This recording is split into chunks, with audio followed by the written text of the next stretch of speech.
어서 오세요. 안녕하세요. 예. 네. 강남의 유흥업소에서 코로나19 확진자가 나왔습니다. 네. 이후에 서울시가 룸살롱, 클럽과 같이 영업 중인 유흥업소 400여 곳에 대해서 집합 금지 명령을 내렸습니다.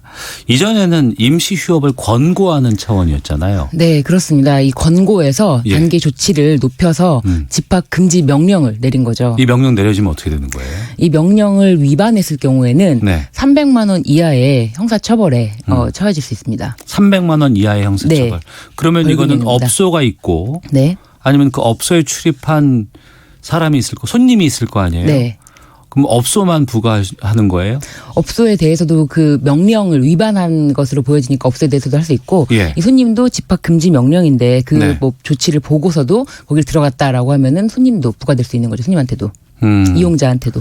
그러면 당장에 그러면 난 지금 영업을 하겠습니다. 네. 나중에 내가 벌금 낼게요. 이런 네. 사람들은 강제할 수 있는 방법이 있나요? 그렇게 될 경우에는 오히려 이제 위반 사례가 이제 스티커라든지 그런 게 부착이 되기 때문에 네. 손님들이 스스로 여기는 집합 금지 명령이 내려진 곳인데 내가 들어가면 나도 이 벌금을 낼 수 있다. 이런 것 손님은 때문에. 상당히 그게 제약이 될 수 있겠군요. 그렇죠. 손님이 안 가죠. 예, 네. 예. 알겠습니다. 그 이전에 이재명 경기도지사가 신천지 시설에 대해서 네. 일시 강제 폐쇄 조치 내린 적이 있었고, 네, 그렇습니다. 종교 집회에 대해서는 뭐 금지 명령 같은 것들이 좀 있었는데 네. 그동안 유흥업소는 그렇게는 안 했던 것 같아요. 왜 이게 좀 늦지 않았을까 싶기도 한데. 사실 지난달 3월 10일부터 뭐 현장 조사를 했는데 네. 80% 이상이 뭐 휴업 상태였고 그리고 확진자가 발견된 곳에서는 자진 휴업한 곳도 있었다고 해요. 네. 그런데 이제 예를 들면 종교 같은 경우는 사실 종교도 이게 뭐 집회거든요. 모여 있는 사람이 모인다는 그 말 자체예요. 네. 집회, 집합 이런 자체인데 이거는 특별하게 뭐 더 보호받아야 된다 해서 무조건적으로 따닥따닥 붙어서 그런 방역 수칙을 위반하면은 아예 폐쇄 명령, 폐쇄 조치까지 할 수 있는 건데 그 유흥업소에서는 기존에는 이제 스스로 자진 휴업을 좀 많이 하기도 하고 네. 이런 공고에 따르려고 하는 모습을 보였기 때문에 강력한 조치를 이제 내리지 않았다가 지금 서울 뭐 강남 유흥업소에서도 발견이 되고 지금 뭐 최근에는 뭐 설해마을에서도 칵테일 바에서도 이제 뭐 확진자가 나왔다고 해서 네. 더욱 강력한 조치를 지금 내린 거죠. 네. 우리가 유흥 주점이 있고 네. 일반 음식점으로 네. 좀 나눠져 있잖아요. 네. 근데 또 보면 이 유흥업소 같은 경우에는 변칙적으로 운영하는 데가 상당히 많이 있고 그렇죠. 그런 곳은 제대로 체크조차도 안 된다고 하던데 가능할까요? 이런 사실 것들이? 지금 말씀하신 것처럼 변종 유흥업소라고 하면 무슨 포차 뭐 해가지고 감성주점 해가지고 거기서 뭐 노래가 나오고 사실상 클럽과 다름없이 운영되는 실태가 있는데 그 형식을 식당으로 음식점으로 허가를 받았기 때문에 네. 만약에 이 음식점에서 대해서도 이렇게 집합 금지 명령을 내릴 경우에는 모든 음식점이 다 해당돼서 이런 부분에 대해서는 선택적으로 그 영업 형태에 따라서 네. 각 개별적으로도 명령을 내릴 수가 있거든요. 네. 그렇기 때문에 이 부분에 대해서는 서울시가 좀 더 행정력을 동원해서 적극적으로 좀 방역 예방 수칙을 지키고 있는지 그런 게 너무 어렵다면 이런 특별하게 운영되는 그러니까 변칙적으로 운영되는 이런 유흥주점에 대해서도 이런 명령을 확대할 필요가 있는 거죠. 네.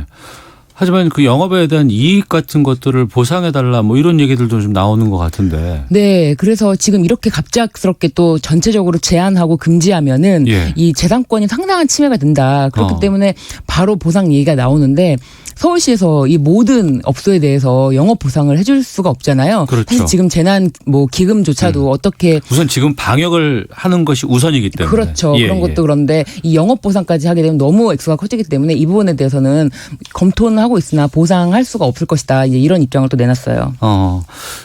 여기는 그 행정명령도 있지만 그 여러 가지 위생수칙이라든가 네. 세무조사 이런 걸 통해서도 좀 제어가 되지 않을까 싶은 생각도 드는데 어떻습니까? 그래서 이런 위생 수칙이라든지 이런 거를 위반할 경우에도 똑같이 감염병 예방법에 따라서 네. 벌금 300만 원까지 처벌될 수가 있기 때문에 이런 위생 수칙도 위반한 것이 적발이 되면은 똑같이 형사처벌 된다라고 네. 하셔야 돼요. 그 위반을 한다거나 아니면 네. 숨기고 영업을 한다거나 네. 이런 식으로 하게 되면 이거 빨리 안 끝나요. 네. 사회적 거리두기 바짝 하고 나서 이거를 완전히 잡고 나서 빨리 더 완벽한 상황에서 영업을 하는 게 낫지. 네, 맞습니다. 이거는 지금 단순히 재산권이라든지 나의 어떤 뭐 자유, 사생활의 자유라든지 이런 거를 말할 때가 아닌 것 같아요. 네, 지금은. 알겠습니다. 학생들까지 학교 못 가고 온라인으로 수업하고 있는 상황에서 그러니까요. 꼭 이럴 때 그런 데 가서 네. 술을 드셔야 되는 건지. 알겠습니다. 네. 자, 신유진 변호사와 시사법정 함께하고 있는데요. 이거 저희가 좀 이건 한번 다뤄봐야겠다 싶어서 살펴봤습니다. 구름빵 저희 아이도 어렸을 때 이거 동화 참 좋아했었어요. 아, 네. 예. 책도 많이 네. 있었고 노래도 따라 부르기도 했었고. 예, 백희나 작가가 네. 대표작 구름빵인데 아동문학회 노벨상이라고 불리는 아스트리드 린드그렌상을 받으면서 이 구름빵 저작권을 둘러싼 논쟁이 다시 지금 떠오르고 있다고 해서 좀 살펴보도록 하겠습니다. 2심까지 판결이 나왔다면서요? 네네. 그런데 이게 지금 아스트리드 린드그렌상이 지금 네. 어마어마한 상이잖아요. 네. 지금 뭐 아동문학계 노벨문학상이라고 할 정도로 이 엄청난 상을 받은 이 백희나 작가가 다름 아닌 이 구름빵에 관련해서 그 출판사와 저작권 소송을 하고 있는 중이에요. 2심까지 네. 나왔는데 그 사건을 간단하게 말씀을 드리면은 그 2004년 출간한 구름빵은 뭐 약 40여만 부가 팔리면서 20억 원의 매출을 올렸다고 해요. 예. 그런데 그 출판사에서 이제 법정에 밝힌 바로는 회사가 가져간 총 수익은 실질적으로 2억 원 정도에 상당하다. 그런데 백 작가의 입장은 이렇습니다. 2003년 신인 시절에 저작권을 인정받지 못하는 매절 계약을 하는 바람에 뭐 인센티브를 모두 포함해서 1,850만 원을 받았다. 네. 그래서 이제 백희나 작가는 이 매절 계약이다라고 얘기를 하고 있어요. 매절 계약이라는 게 어떤 계약인 거예요? 이 매절 계약이라는 거는 법률 용어는 아니고요. 예. 출판 업계에서 쓰이는 출판 쪽에서 쓰이는 특별한 용어군요. 용어입니다. 그래서 이제 한 번에 전부 다 앞으로 발간될 모든 매수에 대해서 총액으로 지급하겠다. 총액제로 주는 방식을 매절 계약이라고 하는 건데 예. 이거는 정식 용어는 아닌데 요런 계약 자체가 했다고 해서 총액으로 지급했다고 해서 저작권이 당연히 넘어가는 것은 아니에요. 그래서 이제 법원에서 다툼이 있는 부분은 예. 과연 이 저작물 개발 용역 계약이냐 이런 부분에 대해서 집중이 되고 있는데 네. 이 저작물 개발 용역 계약이라고 하는 것은 이 법인에서 예를 들면 출판사 법인에서 이제 저작물을 개발할 때 인력을 동원해서 공동으로 같이 네, 공동으로 같이 할 때 이런데 이제 그 법인과 지위 복종 관계, 그러니까 사용자 관계가 인정이 되는 네. 그 업무상 일환으로 저작물이 개발된 경우에는 법인이 저작권을 갖는다. 이런 계약이에요. 그러니까 그 법인 사장님이 여러 사람들을 모아서 프로젝트로 이렇게 그룹을 그렇죠. 만들어서 야 이거 관련해서 한번 만들어봐라고 네. 해서 어떤 거기서 A, B, C, D가 있는데 A라는 사람은 뭐 제목을 만들고 C라는 사람은 디자인을 만들고 이렇게 해서 나오게 되는 건 네. 그건 법인의 권한이 있다. 네. 그런데 그게 아니고 1대1로 법인과 아니면은 그 작가와 이렇게 했을 때는 네. 논란이 될 수밖에 없다는 거 아니에요? 예, 그렇습니다. 그래서 이 지금 출판사에서 주장하는 거는 당시에 이 백희나 작가도 이 저작권 양도에 대해서 인식을 하고 여기에 대해서 서명을 했다. 네. 백희나 작가는 심지어 이 부분에 대해서 문제를 제기했다고 해요. 이거 저작물 안전 양도 계약하는 거는 좀 문제가 있지 않냐. 이 부분 수정하고 싶다. 네. 그랬는데 출판사에서 모든 신인들이 이렇게 계약을 하는데 당신에게만 수정해 주는 거는 형평성에 어긋난다라고 했고 그 이후에도 또 한 차례 뭐 몇 차례 그 저작물 양도의 계약을 다시 별도로 했기 때문에 법인에서는 이거는 적법하게 양도를 받은 상태이기 때문에 저작권이 법인에 있다라고 하는 거죠. 양쪽의 주장이 맞서고 있는 상황인데 1심과 2심에서는 어떻게 판결이 났어요? 그래서 1심과 2심 모두 지금 예. 출판사 측이 지금 승소한 상태입니다. 그래서 예. 백희나 작가는 지금 16년 전에 낳은 내 아이 구름빵을 돌려달라 이렇게 청원까지 하고 있는 상태예요. 예.